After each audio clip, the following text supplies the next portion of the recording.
നമസ്കാരം. പുതിയൊരു ക്ലാസ്സിലേക്ക് ഏവർക്കും സ്വാഗതം. ഇന്ന് നമ്മൾ പറയാൻ പോകുന്നത് +1 തുല്യത പരീക്ഷ എഴുതാൻ പോകുന്നവർക്ക് വേണ്ടി എക്കണോമിക്സിലെ ഏറ്റവും ഇമ്പോർട്ടൻ്റ് ആയിട്ടുള്ള എസ്എ ക്വസ്റ്റ്യൻസ് ആണ്. അത് ഏത് ചാപ്റ്ററിൽ നിന്നാണ് പഠിക്കേണ്ടത് എന്ന് കൃത്യമായിട്ട് പറയുന്നുണ്ട്. വളരെ ഇമ്പോർട്ടൻ്റ് ആയിട്ടുള്ള ഒരു കാര്യമാണ്. +1 നമുക്ക് ഏറ്റവും കൂടുതൽ മാർക്ക് ഉണ്ടാക്കാൻ സാധിക്കുന്നത്.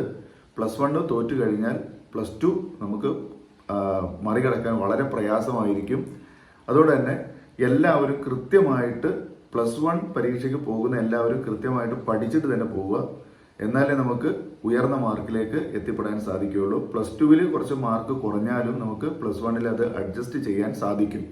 ഓക്കെ, അപ്പോൾ പറയാൻ പോകുന്നത് കൃത്യമായിട്ട് നോട്ട് ചെയ്ത് വെക്കുക, കൃത്യമായിട്ട് പഠിക്കുക. ഇതിന്റെ വീഡിയോകൾ മുൻപ് നമ്മൾ നമ്മുടെ ചാനലിൽ അപ്ലോഡ് ചെയ്തിട്ടുണ്ട്. ആ വീഡിയോകൾ നിങ്ങൾ കണ്ടിട്ടുണ്ടായിരിക്കാം. ഇതൊന്ന് ഉറപ്പുവരുത്താൻ വേണ്ടിയിട്ട് മാത്രം പറയുകയാണ്. ഇതേ വരുള്ളൂ. ഇതിനപ്പുറത്തേക്ക് നിങ്ങൾ എസ്എ എന്ന പേരിൽ വേറെ ഒന്നും പഠിക്കണ്ട. 8 മാർക്കിന് നമ്മൾ ഈ പറയുന്ന ചോദ്യങ്ങളെ വരുള്ളൂ. ഒന്നാമത്തെ ചോദ്യം എക്കണോമിക്സിന്റെ ഭാഗത്ത് നിന്നാണ് പറയുന്നത്.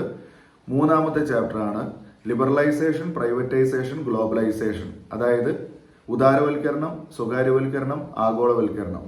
ഇതില് നമുക്കൊരു ചോദ്യം വരുന്നത് എന്താണെന്ന് നിങ്ങൾക്ക് അറിയണ്ടാവും. 1991 ഇന്ത്യയിൽ നടപ്പിലാക്കിയ പുത്തൻ സാമ്പത്തിക നയത്തെ കുറിച്ച് വിവരിക്കാൻ വേണ്ടിയിട്ടാണ്. 1991 ഇന്ത്യയിൽ നടപ്പിലാക്കിയ പുത്തൻ സാമ്പത്തിക നയത്തെ കുറിച്ച് വിവരിക്കുക. അപ്പൊ ആ പുത്തൻ സാമ്പത്തിക നയം എത്ര ഉണ്ട്? 3 ഉണ്ട് അല്ലെ? 1991 ഇന്ത്യയിൽ പുത്തൻ സാമ്പത്തിക നയം നടപ്പിലാക്കി. അത് 3 നയങ്ങളാണ് ഉള്ളത്. ഒന്ന് ഉദാരവൽക്കരണം, അതായത് ലിബറലൈസേഷൻ. രണ്ടാമത്തേത് സ്വകാര്യവൽക്കരണം, അതായത് പ്രൈവറ്റൈസേഷൻ. മൂന്നാമത്തേത് ആഗോളവൽക്കരണം, അതായത് ഗ്ലോബലൈസേഷൻ. ഈ 3 കാര്യങ്ങളെ നമ്മൾ ഇതുപോലെ സ്റ്റെപ്പായിട്ട് എഴുതിയതിന് ശേഷം ഓരോന്നിനെയും സെപ്പറേറ്റ് സൈഡ് ഹെഡിങ് കൊടുത്തിട്ട് വിവരിച്ചു പോവുകയാണ് വേണ്ടത്. ഓക്കെ, അപ്പോൾ ഓരോന്നിന്റെയും കൂടുതലായിട്ടുള്ള വിവരണത്തിന്റെ ആവശ്യമൊന്നുമില്ല. എന്താണ് ഉദാരവൽക്കരണം എന്ന് വിവരിക്കുക. എന്നിട്ട് ഉദാരവൽക്കരണം നടപ്പിലാക്കിയ മേഖലകൾ ഏതൊക്കെയാണെന്നുള്ളത് ജസ്റ്റ് പോയിന്റ് ചെയ്താൽ മതി. അതിനുശേഷം നമ്മൾ സ്വകാര്യവൽക്കരണം എന്നുള്ള ഹെഡിങ് എഴുതുന്നു. സ്വകാര്യവൽക്കരണം നടപ്പിലാക്കിയിട്ടുള്ള പ്രധാനപ്പെട്ട മേഖലകൾ ഏതൊക്കെയാണെന്നുള്ളത് നിങ്ങൾ നേരത്തെ എഴുതിയ പോലെ തന്നെ പോയിന്റ് ഔട്ട് ചെയ്യുക. അതുപോലെ ആഗോളവൽക്കരണം എന്താണെന്ന് എഴുതുക. ആഗോളവൽക്കരണം എഴുതുമ്പോൾ ആഗോളവൽക്കരണം എന്താണെന്ന് എഴുതിയതിനു ശേഷം അതിൽ ഏറ്റവും പ്രധാനപ്പെട്ട ഒരു ഘടകമാണ് ഏത്? ഔട്ട്സോഴ്സിങ് അഥവാ പുറം കരാർ എന്നുള്ളതും കൂടെ നോട്ട് ചെയ്യുക.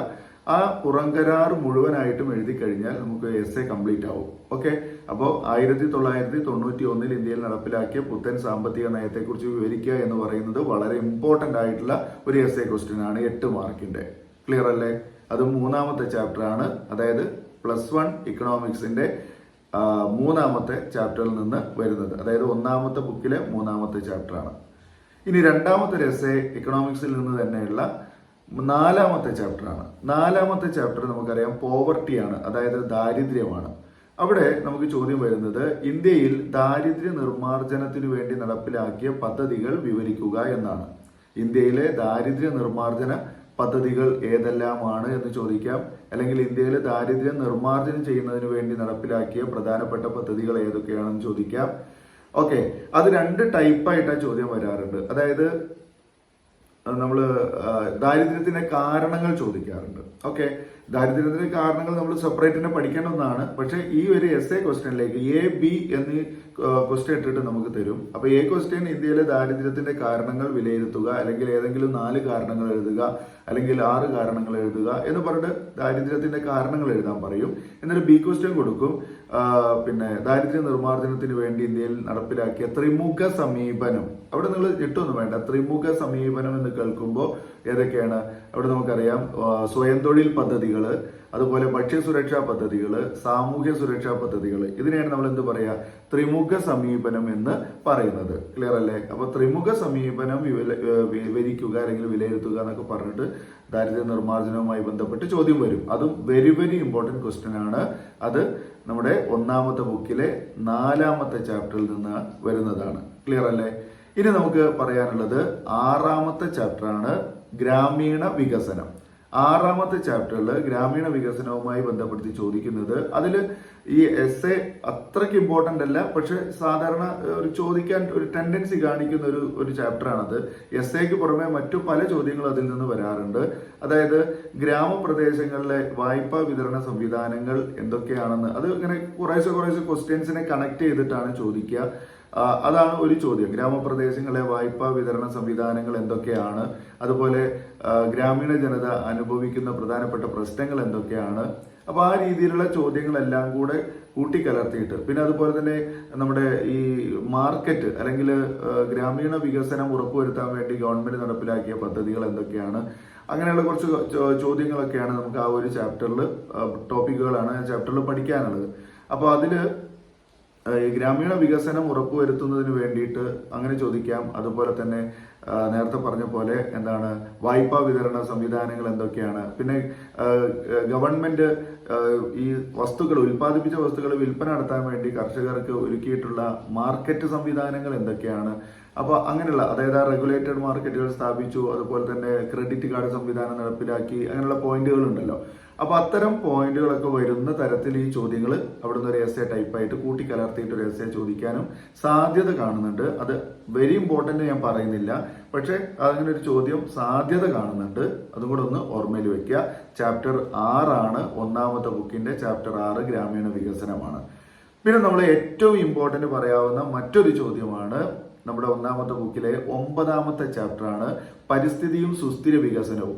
പരിസ്ഥിതിയും സുസ്ഥിര വികസനവും എന്ന് പറയുന്ന ചാപ്റ്ററിൽ നിങ്ങൾ ശ്രദ്ധിക്കേണ്ടത് എന്താണ് സുസ്ഥിര വികസനം എന്ന് ചോദ്യം ഉണ്ടാവും. അതുപോലെ തന്നെ എസ്സേ ആണ് പറയുന്നത് എന്താണ് സുസ്ഥിര വികസനം, എ ക്വസ്റ്റ്യൻ ആണ്, എന്താണ് സുസ്ഥിര വികസനം. അതുപോലെ തന്നെ രണ്ടാമതായിട്ട് സുസ്ഥിര വികസനം തന്ത്രങ്ങൾ വിലയിരുത്തുക അല്ലെങ്കിൽ വിവരിക്കുക എന്ന് പറഞ്ഞിട്ട് രണ്ടാമതൊരു ചോദ്യം ഉണ്ടാവും. അപ്പോൾ എ ബി ക്വസ്റ്റ്യൻസ് ആയിട്ട് സുസ്ഥിര വികസനം എന്താണെന്ന് ചോദിക്കുന്നു. അതുപോലെ തന്നെ സുസ്ഥിര വികസനം ഉറപ്പുവരുത്താൻ വേണ്ടിയിട്ട് നടപ്പിലാക്കിയിട്ടുള്ള തന്ത്രങ്ങൾ, സുസ്ഥിര വികസന തന്ത്രങ്ങൾ വിവരിക്കുക, സുസ്ഥിര വികസന തന്ത്രങ്ങൾ വിവരിക്കുക, ഇങ്ങനെയാണ് ആ ചോദ്യം വരിക.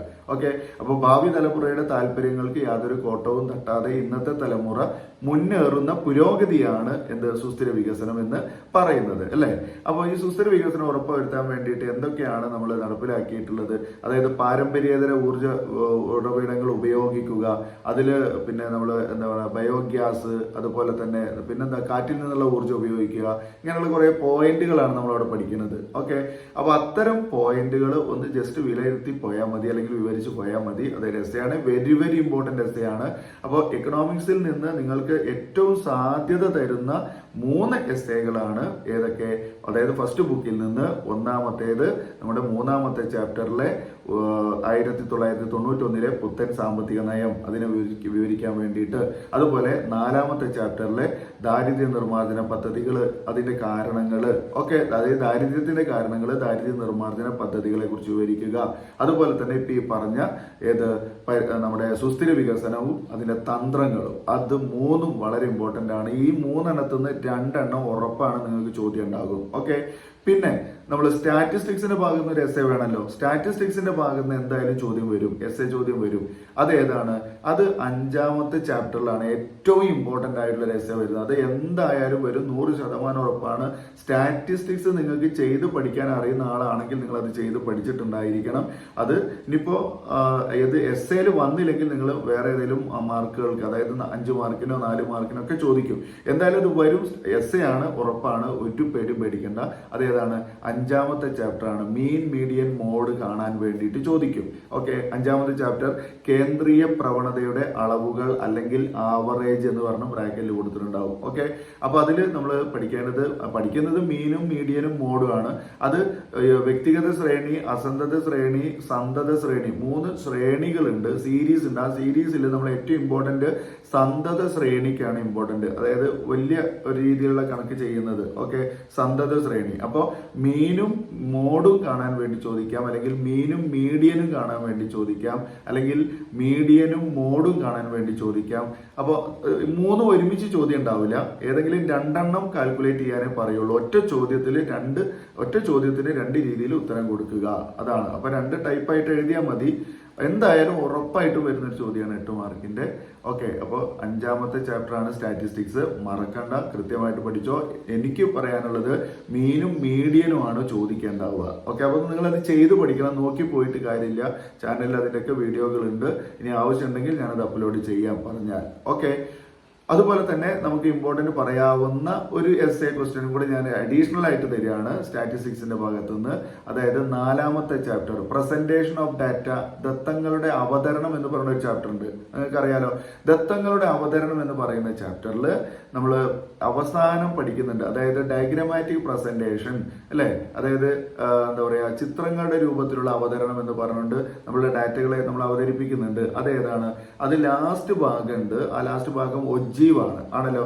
ഈ ഒജ്ജീവ് കാണാൻ വേണ്ടിയിട്ട് പറയും. ഒജ്ജീവ് നമുക്ക് ലെസ് ദാൻ ഒജ്ജീവും മോർ ദാൻ ഒജ്ജീവും, അതായത് ഒരു സന്തത ശ്രേണി തന്നിട്ട് ക്ലാസും ഫ്രീക്വൻസിയും അല്ലെങ്കിൽ ആവൃത്തിയും തന്നിട്ട് ആ ചോദ്യത്തെ ബേസ് ചെയ്തിട്ട് നമ്മളോട് പറയും എന്താണ്, അവിടെ ലെസ് ദാൻ ഒജ്ജീവ് മോർ ദാൻ ഒജ്ജീവ് കാണുക, ഒജ്ജീവ് വരക്കുക, ഒജ്ജീവ് വരച്ച് അതിന്റെ മീഡിയൻ കാണുക എന്നൊക്കെ പറഞ്ഞിട്ട് ചോദ്യം വരും. ഓക്കെ, അത് പിന്നെ മുൻപൊക്കെ എസ് എ വന്നിരുന്നു. അപ്പൊ ഞാനൊരു അഡീഷണൽ എസ് എ എന്ന് പറഞ്ഞ രീതിയിൽ ഇത് തരികയാണ്. അല്ലെങ്കിൽ അത് 5 മാർക്കിന് എന്തായാലും ചോദിക്കുന്ന ചോദ്യം തന്നെയാണ്. ഓക്കെ, എന്തായാലും ഒജ്ജീവ് കാണാൻ വേണ്ടി ഒരു ചോദ്യം നിങ്ങളുടെ ക്വസ്റ്റ്യൻ പേപ്പറിൽ ഉണ്ടാകും. അത് ഒന്നുകിൽ എസ് എ ആണ്, അല്ലെങ്കിൽ 5 മാർക്കിന്റെ ചോദ്യമായിരിക്കും. ഓക്കെ, അപ്പോൾ ഒജ്ജീവ് വരയ്ക്കാൻ പഠിക്കണം, വരച്ച് പഠിക്കണം, അതെങ്ങനെ കാൽക്കുലേറ്റ് ചെയ്യാന്ന് പഠിക്കണം. അതായത് ലെസ് ദാൻ ഒജ്ജീവ് എങ്ങനെ കാണാം, മോർ ദാൻ ഒജ്ജീവ് എങ്ങനെ കാണാം, എന്നിട്ട് എക്സ് ആൻഡ് വൈ ആക്സിസ് വരച്ചിട്ട് ഈ ലെസ് ദാൻ ഒജ്ജീവിന് കണ്ടതിലെയും മോർ ദാൻ ഒജ്ജീവ് കണ്ടതിലെയും വാല്യൂസിനെ എക്സ് ആക്സിസിലും വൈ ആക്സിസിലും കൊണ്ടുപോയി വെച്ചിട്ട് എഴുതിയിട്ട് നമ്മൾ എന്ത് ചെയ്യുക, അതിനെ കണക്ട് ചെയ്തിട്ട് നമ്മൾ ലെസ് ദാൻ ഒജ്ജീവും മോർ ദാൻ ഒജ്ജീവും വരച്ചാൽ ഒരു ഇൻറ്റു എക്സ് എഴുതിയ പോലെ നമുക്കൊരു ഗ്രാഫ് കിട്ടും. അതിന്റെ ആ രണ്ടും കൂടെ കൂട്ടിച്ചേർന്ന ഭാഗത്ത് നിന്ന് എക്സ് ആക്സിസിലേക്ക് ഒരു രേഖ വരച്ചു കഴിഞ്ഞാൽ നമുക്ക് എന്ത് ചെയ്യാം, അതിന്റെ മീഡിയൻ അളക്കാൻ സാധിക്കും. ഓക്കെ, അപ്പൊ ഇത്രയും കാര്യങ്ങളാണ് നമ്മൾ എസ് എ എന്ന രൂപത്തിൽ ഇമ്പോർട്ടന്റ് ആയിട്ട് +1 ഇക്കണോമിക്സ് സ്റ്റാറ്റിസ്റ്റിക്സിന്റെ ഭാഗത്ത് നിന്ന് പറയാനുള്ളത്. ഇതിന്റെ അപ്പുറം ഒരു എസ് എയും ഒരു കാര്യവും നിങ്ങൾ എസ് എ എന്ന രൂപത്തിൽ പഠിക്കേണ്ട. ഇവിടെ നിങ്ങൾക്ക് 16 മാർക്ക് ഉടനടി കിട്ടും, ഉറപ്പാണ്. ഇത് മാത്രം, ഈ പറയുന്നത് മാത്രം നിങ്ങൾ പഠിച്ചു പോയാൽ മതി, എസ് എ കിട്ടാം. ബാക്കിയുള്ളത് നമ്മൾ അവിടെ പറഞ്ഞിട്ടുണ്ട്, നമ്മുടെ ചാനലിൽ ഓൾറെഡി ചെയ്ത് വെച്ചിട്ടുണ്ട്. ഒക്കെ പഠിക്കുക. പിന്നെ കൂടുതൽ ക്ലാസ്സുകൾ വേണമെന്നുണ്ടെങ്കിൽ നിങ്ങൾ കമന്റ് ചെയ്യുക, എന്തായാലും ക്ലാസ്സുകൾ തരും. നമ്മുടെ ഈ പറഞ്ഞ വീഡിയോ നിങ്ങൾക്ക് ഈ കാണുന്ന വീഡിയോ ഇഷ്ടപ്പെടുകയാണെങ്കിൽ തീർച്ചയായും ലൈക്ക് ചെയ്യാൻ മറക്കണ്ട. അതുപോലെ ആദ്യമായി കാണുന്നവരുണ്ടെങ്കിൽ നിങ്ങൾ സബ്സ്ക്രൈബ് ചെയ്യാതെ കാണുന്നവരാണെങ്കിൽ ദയവായി ഒന്ന് സബ്സ്ക്രൈബ് ചെയ്യുക. അതിന് തൊട്ടടുത്തുള്ള ബെല്ല് ഒന്ന് അമർത്തി കഴിഞ്ഞാൽ അതിന് ഏറ്റവും മുകളിലായിട്ടുള്ള ഓൾ എന്ന ബെല്ലും കൂടെ അമർത്തിയ എല്ലാ ക്ലാസ്സുകളും നിങ്ങൾക്ക് കിട്ടും. ലൈവ് ക്ലാസ്സുകൾ ഉടനടി തന്നെ നിങ്ങൾക്ക് എത്തുന്നതാണ്. ഓക്കെ, അപ്പോൾ വീണ്ടും പുതിയൊരു ടോപ്പിക്കുമായിട്ട് പുതിയ വീഡിയോയിൽ കാണാം. ഈ വീഡിയോ കണ്ടിരുന്ന എല്ലാവർക്കും നന്ദി. Thanks for watching.